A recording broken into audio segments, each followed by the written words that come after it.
నమస్తే, welcome to Suman TV. నేను మీ anchor Usha. August మాసానికి సంబంధించి ప్రతి ఒక్కరు అడుగుతుంటారు 12 రాశుల వరకు అసలు ఏ విధంగా ఉండబోతుంది, ప్రత్యేకించి ఏ విషయాల్లో జాగ్రత్తలు వహించాలి అని.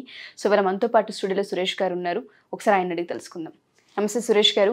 నమస్కారం అండి ఉషా గారు. మీన రాశి వారికి ఆగస్టు మాసాంతం అసలు ఏ విధంగా ఉండబోతుంది అంటారు, ప్రత్యేకించి ఏ విషయాల్లో జాగ్రత్తలు వహించాలి? సో ఉషా గారు, ఈ ఆగస్టు మంత్ చాలా ఇంపార్టెంట్. ఎందుకంటేనండి, ఒకటి మనకి శ్రావణ మాసం కూడా కలిసి వస్తుందండి. శ్రావణ మాసాలు మనకు అందరికీ తెలుసు, అమ్మవారికి విశిష్టమైన టైము. వరలక్ష్మి వ్రతాన్ని చేస్తాం, శుక్రవారాలు చేస్తాం, నిష్టగా ఉంటాం అని చెప్పేసి ఈ టైంలో మీనరాశి వాళ్ళకి గ్రహస్థితికి అనుగుణంగా కనుక పూజలు అవి చేసుకుంటే ఇంకా విశేష లాభం ఉంటుంది. కాబట్టి ఈ మంత్, అంతకుముందు మనం చూసుకుని అట్లీస్ట్ ఈ మంత్ చూసుకోవాలని చెప్పేసి మనకి ప్రేక్షకులకు ఒక సూచనని మనం చెప్పుకోవాలి. తర్వాత ఆగస్టు మంత్లో మనకి మీనరాశి వాళ్ళకి ఎలా ఉంటుందంటే, నక్షత్రం కనుక మనం చూసుకుంటే పూర్వాభాద్ర 4వ పాదం ఉంటుందండి, ఉత్తరాభాద్ర 1, 2, 3, 4 పాదాలు, రేవతి 1, 2, 3, 4 పాదాలు. ఇవన్నీ నక్షత్ర ప్రకారం మీనరాశి. అదే కనుక పేరు బలం కనుక మనం చూసుకుంటే వీళ్ళకి ది, దు, షం, జు, దా, దే, దో, చా, చి ఈ అక్షరాలు కలిగిన వాళ్ళంతా కూడా మీనరాశి కిందే వస్తారని మనం చెప్పుకోవాలన్నమాట. ఇలా గ్రహస్థితి కనుక మనం చూసుకుంటే వీళ్ళకి సింహరాశిలో సూర్యుడు తన సొంత ఇంట్లో ఉన్నాడండి. తర్వాత శుక్రుడు వచ్చేటప్పటికి సింహరాశిలో వాళ్ళకి 25th వరకు ఉంటున్నారండి సింహరాశిలో. ఆ తర్వాత వాళ్ళకి శుక్రుడు వచ్చేటప్పటికి కన్యరాశిలోకి వెళ్ళిపోతూ ఉంటారు. కుజుడు వచ్చేటప్పటికి వీళ్ళకి వృషభ రాశిలో ఉంటారు. తర్వాత మిథున రాశిలోకి వెళ్తారు 26th తర్వాత అనమాట.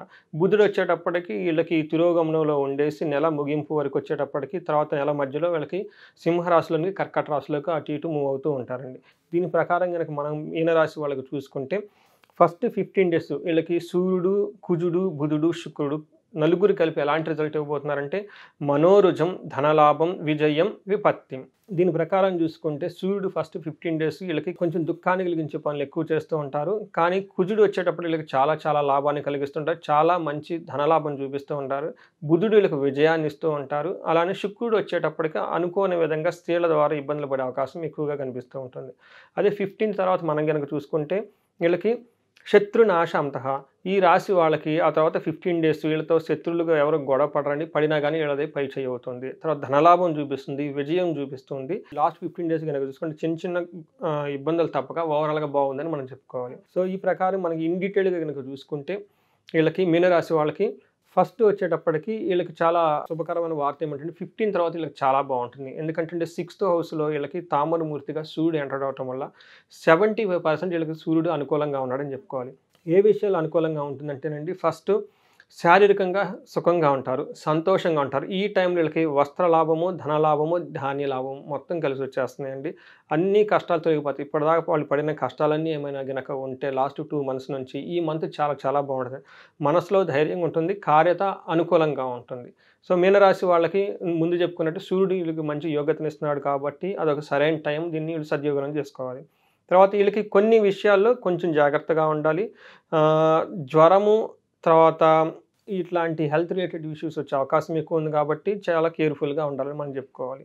తర్వాత మనకి కుజుడు వచ్చేటప్పటికి తామరమూర్తిగా అండి 3rd హౌస్లో ఎంటర్ అవటం వల్ల ఇది కూడా ఒక శుభ పరిణామం, వీళ్ళకి చాలా బాగుంటుందని మనం చెప్పుకోవాలి. ఏ విధంగా బాగుంటుందని కనుక మనం చెప్పుకుంటే ఆరోగ్యం చాలా బాగుంటుంది, కోరుకున్న విధంగా కోరుకున్న పనులన్నీ అయిపోతాయి, ధనలాభం బాగుంటుంది, సుఖంగా ఉంటారు, వస్త్రలాభం ఉంటుంది, మళ్ళీ ధనలాభం, ఐశ్వర్య లాభం ఉంది, అధికార వృద్ధి, ప్రమోషన్స్ కానివ్వండి అవన్నీ రావడానికి బాగుంటుంది, పేరు ప్రఖ్యాతులు చాలా బాగుంటాయి, సంతోషంగా ఉంటారు, ధైర్యంగా ఉంటారు, బంగారు వస్తువులు కొనే అవకాశం ఉందండి. ఈ రాశి వాళ్ళకి అదేదంటా చూడండి, నక్కతో కింద దక్కినట్లు అన్నట్లు 15 తర్వాత చాలా బాగుంది. ఎందుకంటే 2 క్రూర గ్రహాలు వీళ్ళకి చాలా అనుకూలంగా, ఒకటి సూర్యుడు, 2 కుజుడు చాలా అనుకూలంగా ఉన్నారు. తర్వాత కుజుడు యాక్చువల్గా వీళ్ళకి చాలా మంచి విశిష్టతను తీసుకొస్తున్నారండి. ఇంకా ఏం చేస్తారంటే నిత్య సంతోషంగా ఉండే అవకాశం ఎక్కువగా ఉందండి. బంధుమిత్రులతో కలయిక, ధనలాభము, సంతాన సౌఖ్యము, ఇష్టమైన కోరికలు చెప్పారు కదండి, విజయము, స్థాన లాభము. తర్వాత మీకు అన్నీ మంచి మాటలు ఏమైనా ఉన్నాయంటే మొత్తం వాళ్ళకి ఇక్కడ తీసుకొచ్చి పెట్టేస్తారు. ఈ రాశి ఫలాల్లో వాళ్ళకి చాలా బాగుంది. వీళ్ళకి టయాన్ని సద్వినియోగం చేసుకోవాలి. తర్వాత వీళ్ళకి ఒక సూచన ఏమంటేనండి, 9th ఆస్పెక్ట్ ఉండటం వల్ల ప్రయాణాలు కనుక చేస్తే అందులో రిజల్ట్ ఎక్కువ ఉండదు. కాబట్టి మనకి శ్రావణ మాసం ప్రయాణాలకు అనుకూలంగా ఉండదని చెప్పేసి మన మహర్షులు చెప్తూ ఉంటారు. కాబట్టి ప్రయాణాలు చేయకపోవడం మంచిది, బట్ చేసినా కానీ అందులో అంత ఎక్కువ రిజల్ట్ ఉండదు. ఆర్థికంగా కొన్ని విషయాలు అనుకున్నంతగా లాభం రాకపోవచ్చు, అవమానాలు పడే అవకాశం ఎక్కువ ఉంది ప్రయాణాలు చేస్తే. ఈ ఒక్క విషయంలో కేర్ఫుల్గా ఉండాలి. శుక్రుడు గనక విషయంలో చూసుకుంటే వీళ్ళకి బంధువులతో వైరము, కుటుంబంలో ఏదైనా ఒక విషయాన్ని గురించి వివాదం, అది కూడా లేడీస్ ద్వారా వివాదం వచ్చే అవకాశం ఎక్కువ ఉంది కండి. వృధా ప్రయాసలు, అందుకని చెప్పేసి కొన్నిసార్లు ఏదైనా పని కనుక వ్యవహారాలు కనుక చేస్తే రిజల్ట్ రాకపోవటం ఎక్కువగా ఉంటుంది. వీటికి సంబంధించి కుజుడికి సంబంధించిన విషయాలు. అదేవిధంగా వీళ్ళకి దొంగల భయం ఎక్కువగా ఉంటుందండి. కొంచెం కొన్ని విషయాల్లో జాగ్రత్తగా పెట్టుకోవాలి. ఎందుకంటే అంత విషయాలు మనం బాగున్నాను కానివ్వండి, మంచి మంచి విషయాల్లో కూడాను ఆ సందర్భాల్లో అపశృతులు జరిగే అవకాశం ఎక్కువ ఉంది కాబట్టి మరీ టూ ఎక్సైట్ అవ్వకుండా కొన్ని విషయాలు జాగ్రత్తగా పెట్టుకోవాలండి. ధనం విపరీతంగా ఖర్చు అవుతుంది, చాలా ప్లానెడ్గా ఉండాలండి.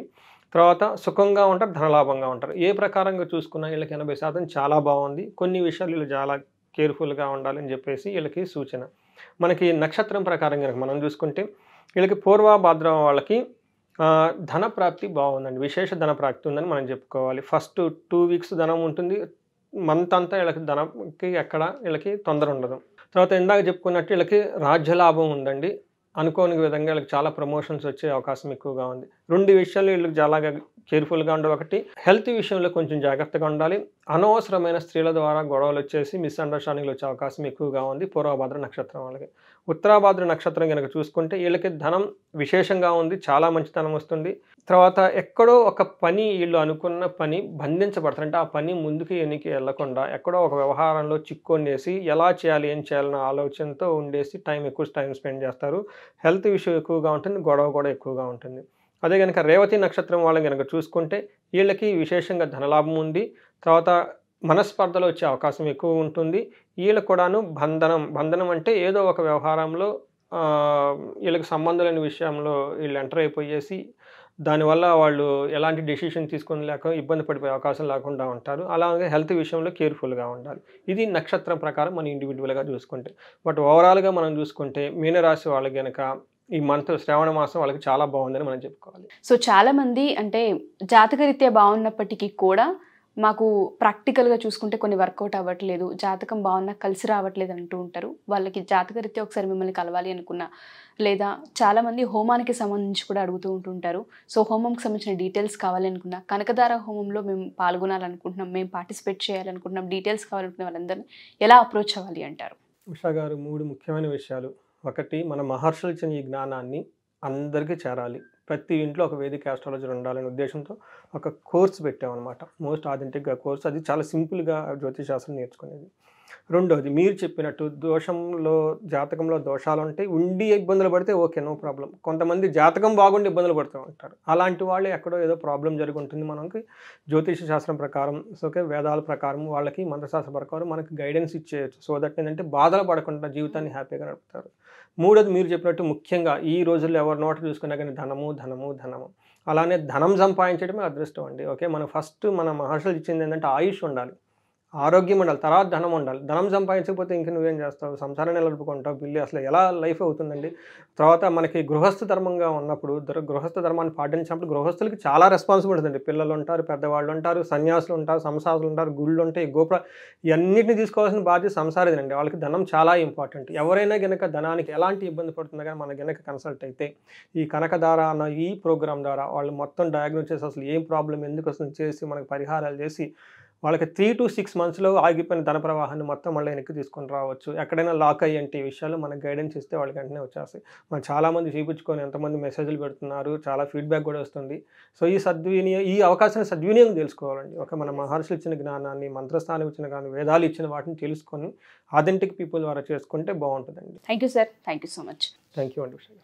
సో ఎవరైనా సరే సురేష్ గారి వీడియోస్ చూసిన తర్వాత జాతకరీత్యా ఒకసారి సురేష్ గారిని కలవాలి అనుకున్నా, లేదా కనకదార హోమంకి మీరు కూడా ఎన్రోల్ చేసుకోవాలి అనుకున్నా, డీటెయిల్స్ తెలుసుకోవాలి అనుకున్నా, కింద స్క్రోల్ అవుతున్న కాంటాక్ట్ నెంబర్ని కాంటాక్ట్ చేస్తే సురేష్ గారి టీం మీకు పూర్తి వివరాలు అందిస్తారు. Thank you.